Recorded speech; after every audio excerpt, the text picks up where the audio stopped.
Hola, ¿qué tal? Tenemos una impresora HP, la cual tiene problema, marca un error, no imprime. La revisamos y encontramos las mangueras totalmente secas, sin tinta.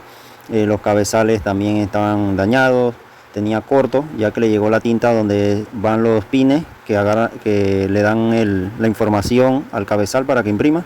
Toda esa parte estaba llena de tinta, tuvimos que desarmarla toda, repararla y luego de allí, luego que ya estuviera reparado, entonces le pusimos cabezales nuevos, ya que los anteriores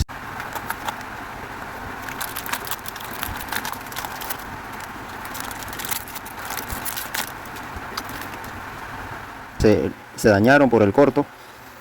Y luego, como pueden ver, quedó de maravilla, ya imprime tanto color como negro. Antes no imprimía nada, absolutamente nada, estaba bloqueada. Y bueno, como pueden ver, esta impresora quedó excelente. Si tienes daño en tu impresora, no dudes en contactarnos. Saludos.